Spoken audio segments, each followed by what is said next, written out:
Go back a little ways, and what I want to do is I want to sort of build a talk around this sort of cyclical process of exploring media and then applying content to media, and then exploring content and making the media serve the content, and sort of that sort of cyclical process that you go through over and over.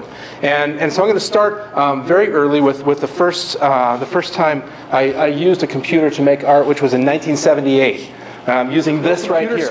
And this isn't really a computer, it's a terminal. And what happens is right over here there's a paper tape. This is the program, and it uses punch holes there. And you take this thing and when you write your program, it punches this tape here, and then you tear it off and you rip it off. You can see there's a little point there. That's because you're going to put it back in there and it's going to read it, and that's how you know which direction it goes, because it's got this little point on there.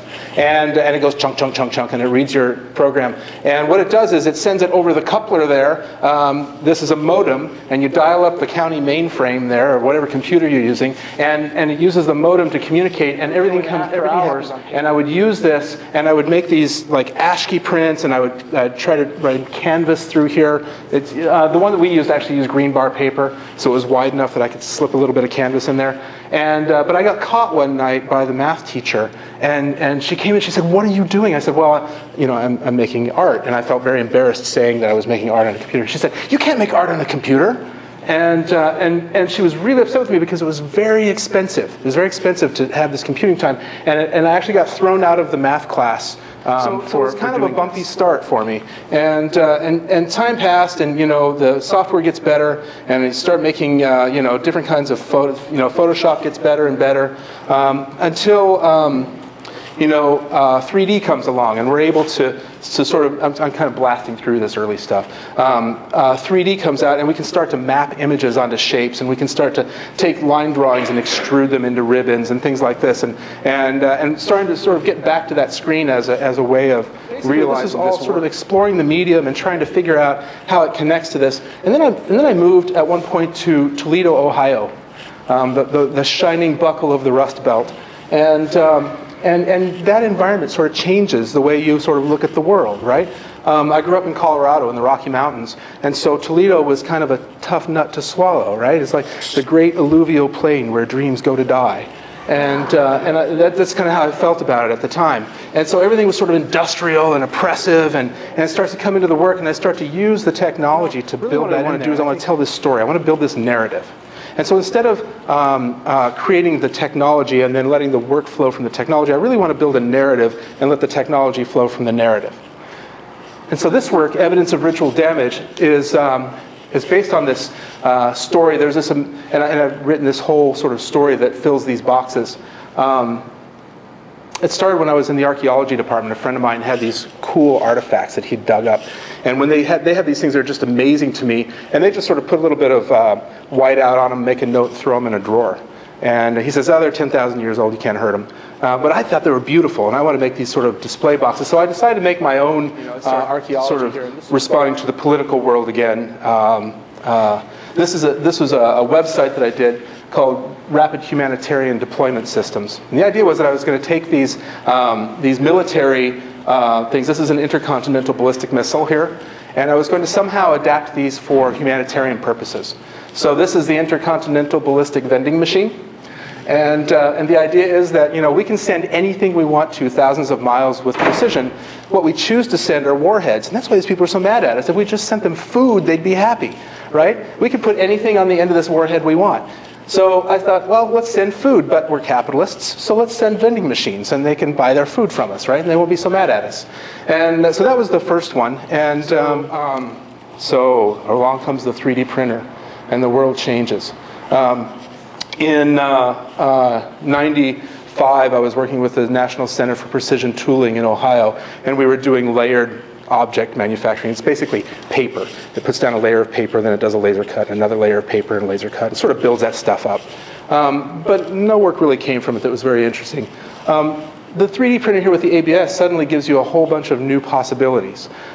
This, as we were just talking about a minute ago, burns out at 2,000 degrees Fahrenheit, so it turns out you can cast it in bronze. Right? So you can burn it out and do the same kind of bronze casting. Now the difference is that this nut actually turns on here and it prints in one pass, because as long as there's a 10,000th of an inch difference in there, then that'll be free and it'll move. of course, when you cast it. But this is the work that I want to talk about next, which is the migration series. And that's really what I'm doing now and what I want to spend the most time on. And the idea comes from the fact that this technology that we use, and I love technology. I use every kind of technology I get my hands on.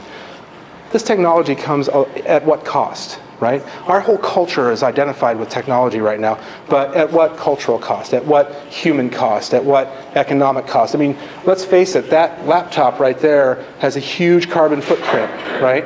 And my participation in this medium is really quite elitist, right? I mean, you have to have the cash, you have to have the money to be able to even participate in this dialogue. And so it's sort of acknowledging that and sort of what we as Americans sort of do to get this stuff. So I started thinking about this as sort of this transient migratory work, and I thought, okay, well, let's take this idea of this falcon, this peregrine falcon, like a falcon. Let's compare it to our B-52 bomber, which is this incredibly beautiful, incredibly horrible weapon that's capable of mass destruction. We tend to make things really horrible, really beautiful too. So what happens if I combine these things together? Well, this is what happens. What happens for me. I decided to make this B-52 into a bird. I'm using the B-52 profile, and I started experimenting by, like in 3D modeling, adding feathers and adding all sorts of bird attributes, and I found that really what I wound up with was just a bird with bombs. Yeah. So instead, what I wanted to do was I wanted to keep some of that plane-like quality. I added the legs, and then everything else about that's bird-like about it is done only through gesture. I can put a pen in here, and this is again another old process, another old technology.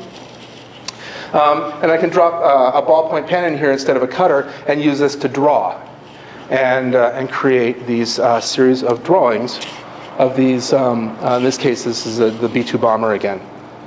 Okay, so it's been rigged and moved, and the wonderful thing is, allowing sort of the voice of the medium to speak. So there are probably, I don't know, probably 60 little lines right in there. So it just hammers away at it, starts to dent the paper and create texture in the paper from the pen. And then also this right here, this is the little teeth, the little roller that grabs the paper and moves it through. And so it's sort of allowing that process to go through. I exhibit these as drawings, and when you look at them, they actually look like they're hand drawings. People get confused a bit, but even my signature is digitized. I decided I'm going to digitize the whole thing. This is an F-18 fighter and an F-16 fighter, and creating sort of a series of these images that start to, again, explore these birds just in bird behavior, whether it's nesting or into the sort of the politics of it again there. This is a piece of vellum over paper, so the back plot is done in marker, and the top plot is done with a pen. There we go, there's a little detail, so you can start to see. And I kind of like this because the vellum sort of pulls away and lets the marker go soft back there.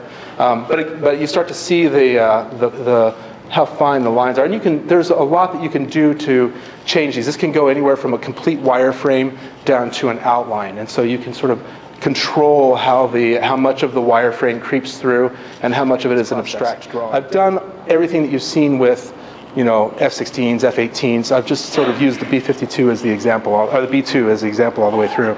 And this is printed on that printer, and then coated with bronze and iron, and I think this has a little copper in it too, and then patinaed, and I use just the Jack's patina if you're interested.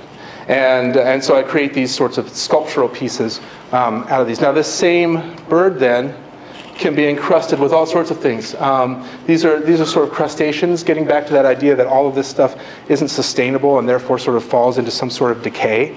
And so these birds are sort of off the, well, these are a more intense green, but sort of off the ocean floor. So sort of the whole idea behind this was to sort of talk about the iterative quality of this work and how you can sort of take one piece, one idea, and realize it in all sorts of manufacturing processes, and let each process sort of change the content of the work or what happens in the work based on the idea.